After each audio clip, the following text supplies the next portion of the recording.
Hello everyone, welcome back to Gyan education. तो आज हम लोग पढ़ने वाले हैं टाइप्स ऑफ सेट। इससे पहले हम लोगों ने representation of sets, application of symbol belongs to, not belongs to and some standard notations for some sets and sets के बारे में पढ़ा था। तो आज हम पढ़ने वाले हैं टाइप्स ऑफ सेट के बारे में।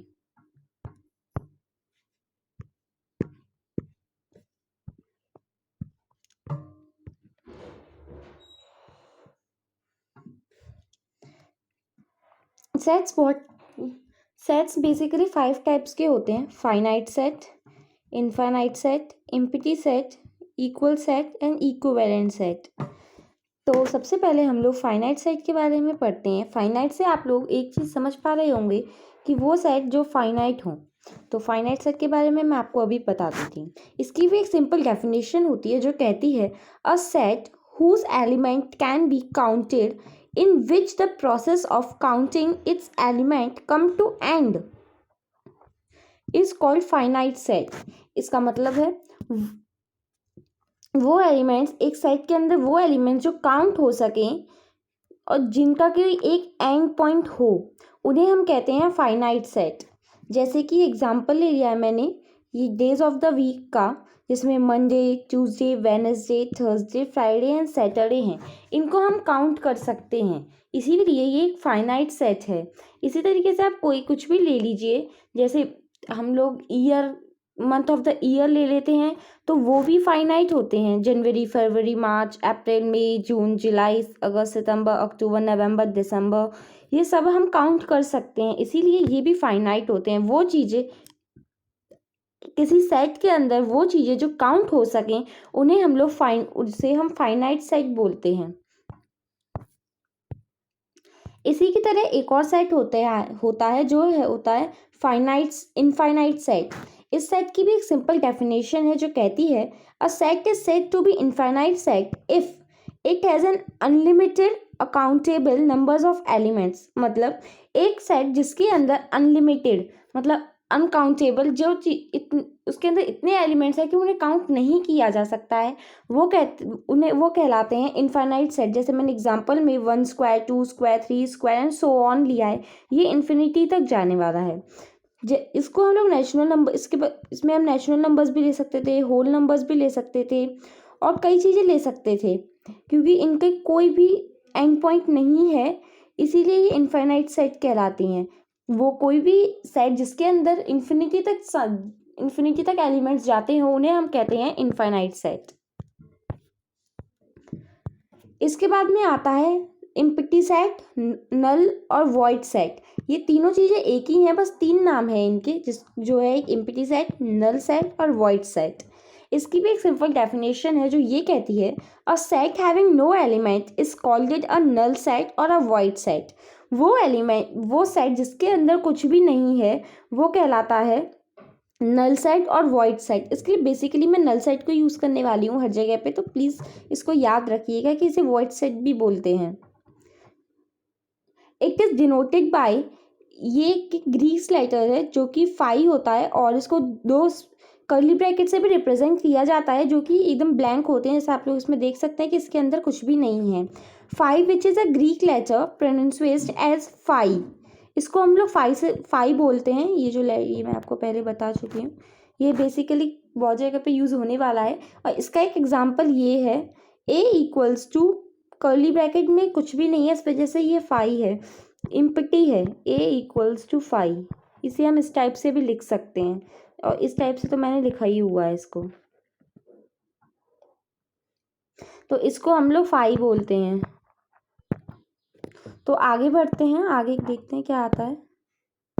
तो हम आगे बढ़ते हैं, तो हमारे पास में आते हैं इक्वल सेट। इक्वल से आप लोगों को ये बात क्लियर हो रही होगी कि जो चीज़ें इक्वल हों।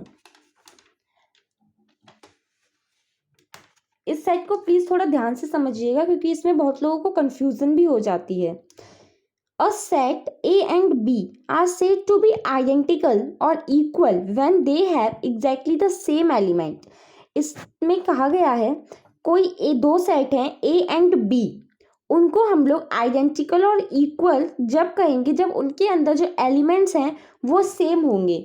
मतलब जैसे मैंने यहाँ पे एक एग्जांपल लिया हुआ है जिसके अंदर एक हॉर्स है, यहाँ बी साइड में भी एक हॉर्स है, ए साइड में कैट है, बी साइड में भी एक कैट है, डी साइड में सॉरी ए साइड में एक डॉग है तो बी साइड में भी एक डॉग है। तो जो एलिमेंट्स या जो मेंबर्स इस ए साइड में है वही बी साइड में भी हैं। इसी वजह से ये ए इज इक्वल टू बी, मतलब ए इज इक्वल टू बी। लेकिन अगर यहाँ पे कोई और एलिमेंट, इस डॉग के बदले यहाँ पे कोई काव हो जाती तो यहाँ पे काव नहीं होती, इसी वजह से ये एक साइड नहीं होता। इसीलिए इसमें कहा गया आइडेंटिकल और equal when they have exactly the same element. इसमें एलिमेंट्स का नंबर और एलिमेंट्स दोनों ही सेम होने चाहिए, तभी ये इक्वल सेट कहलाया जाएगा। इसके बाद में आता है इक्विवेलेंट सेट। इस साइड को प्लीज थोड़ा ध्यान से समझिएगा क्योंकि इसमें बहुत लोगों को कंफ्यूजन रहती है। Two finite sets A and B are equivalent if their cardinal number are same. इसका मतलब है दो फाइनाइट सेट जिनके अंदर एलिमेंट्स हमें पता है वो इक्वल जब होंगे, वो इक्विवेलेंट जब होंगे जब उनके अंदर कार्डिनल नंबर सेम होगा, मतलब नंबर ऑफ एलिमेंट सेम होगा। कार्डिनल नंबर बोला गया है लेकिन वो नंबर ऑफ एलिमेंट होता है। तो नंबर ऑफ एलिमेंट जब दोनों सेट ए और सेट बी में सेम होगा फाइनाइट सेट्स में तो उसे इक्विवेलेंट सेट बोला जाएगा। Two finite set A and B are written as, finite set को हम इस तरह से लिखते हैं A is equivalent to B और A is equivalent to B. इसको हम इन दोनों प्रोसेस से लिख सकते हैं जो कि read as A is equivalent to B. इसमें ये वो रहता है हमें पता करने का कि ये इक्विवेलेंट सेट है या नहीं। यहाँ पे एन जो है वो रिप्रेजेंट करता है नंबर ऑफ एलिमेंट और नंबर ऑफ मेंबर को। तो मैं आपको इसका भी एक एग्जांपल दे देती हूँ जिससे कि आपकी कोई भी डाउट हो तो वो क्लियर हो जाए। तो मैंने यहाँ पे एक एग्जांपल लिया है जिसमें कि एक सेट है ए जिसके अंदर पाइनएप्पल, एप्पल एंड बनाना है।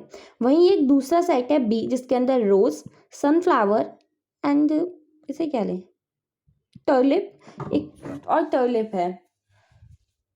ये एक्चुअली में टर्लिप फ्लावर ही है। तो इसमें हम लोगों को आइडेंटिटी नहीं देखनी होती, इसमें हमें कार्डिनल नंबर देखना होता है जो कि मैं आपको पहले बता चुकी हूँ। इसमें कि कार्डिनल नंबर को फोकस करते हैं। तो यहाँ पे कार्डिनल नंबर 3 है और यहाँ भी कार्डिनल नंबर 3 है। इसीलिए यहाँ पे मैं आपको पहले बताया था एक फॉर्मूला होता है n A equals to n B. यहाँ पे एन से नंबर ऑफ एलिमेंट्स को रिप्रेजेंट किया जाता है। तो ए में 3 हैं और बी में भी 3 हैं। तो यहाँ पे कार्डिनल नंबर सेम है 3 इक्वल्स टू 3। तो ये एक इक्विवेलेंट सेट होगा। इसमें चाहे आइडेंटिटी कुछ भी हो लेकिन जब कार्डिनल नंबर सेम है तो वो एक इक्विवेलेंट सेट होता है। यहाँ पे अगर कुछ और होता तो भी वो इक्विवेलेंट सेट कहलाता, लेकिन यहाँ पे सिर्फ कार्डिनल नंबर्स का सेम होना होता है। मैं आपको इसका एक और एग्जांपल दे देती हूँ।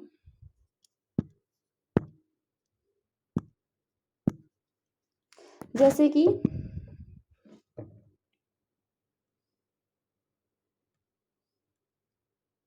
यहाँ पे हम लोग ले लेते हैं एक एग्जांपल, लेटर्स का ले लेते हैं। ए सेट है जिसके अंदर लेटर्स हैं F O L O W. वहीं एक बी सेट है जिसके अंदर एलिमेंट्स हैं एफ एल ओ और डब्ल्यू। ये फॉलो और फ्लो हो गए। तो ए सेट के अंदर जो एलिमेंट्स आएंगे वो आएंगे F comma O comma L comma W. L यहाँ पे 2 बार आया है, ओ भी 2 बार आया है। तो हमने इसको एक बार इस वजह से लिया है क्योंकि कोई भी नंबर चाहे कितने भी टाइम्स रिपीट हो पर उसे एक ही बार लिया जाता है। इसी वजह से यहाँ पे हमने एफ एल ओ डब्ल्यू लिया है। वैसे इसी तरह से बी में भी एफ एल ओ डब्ल्यू ही है तो ये यहाँ पे भी एफ एल ओ डब्ल्यू। इसका कार्डिनल नंबर 4 हो जाएगा और इसका भी कार्डिनल नंबर 4 होगा। तो set A is equal to set B. तो इस एग्जाम्पल से आप लोगों को ये एकदम क्लियर हो गया होगा। तो अभी चलते हैं यहाँ। इसके बाद में आता है सम पॉइंट्स टू रिमेंबर। ये basically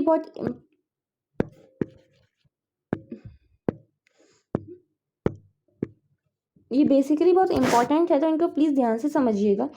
equal set are always equivalent. जो इक्वल सेट्स होते हैं वो हमेशा इक्विवेलेंट होते हैं, क्योंकि जैसे कि हमने यहाँ पे एक एग्जांपल लिया था ये वाला, तो इसमें जब आइडेंटिकली ये इक्वल होंगे, जब ये चीज़ें जो दोनों हैं ये आइडेंटिकली इक्वल होंगी, तो इसके एलिमेंट्स भी वही होंगे जो इसके एलिमेंट्स होंगे, इसीलिए ये दोनों चीज़ें सेम होंगी।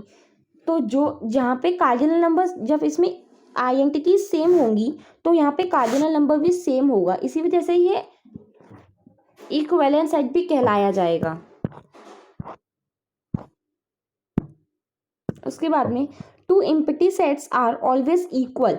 दो एम्प्टी सेट मतलब दो खाली सेट हमेशा इक्वल होंगे, क्योंकि दोनों में कोई चीज़ नहीं होगी, इसी पर वो दोनों 5% होगा उनमें, तो इसी वजह से वो सेम होंगे हमेशा। Two infinite sets are always equivalent. दो इनफाइनाइट सेट हमेशा इक्विवेलेंट होंगे, क्योंकि इनफाइनाइट सेट जो होते हैं जिनका कोई एंड नहीं होता, वो हमेशा दो सेट हमेशा इक्वल होंगे, क्योंकि उन दोनों का ही कोई एंड नहीं रहेगा। इसी लेकिन अगर उनका कोई एंड पॉइंट वैसे होता नहीं है, लेकिन अगर मान के चले हम, तो वो दोनों हमेशा उनके कार्डिनल नंबर के एलिमेंट्स हमेशा सेम होंगे, इसी वजह से वो इक्विवेलेंट कहलाएंगे। तो ये चैप्टर हमारा, तो इसके बाद हम लोग करेंगे एक्सरसाइज 1.2।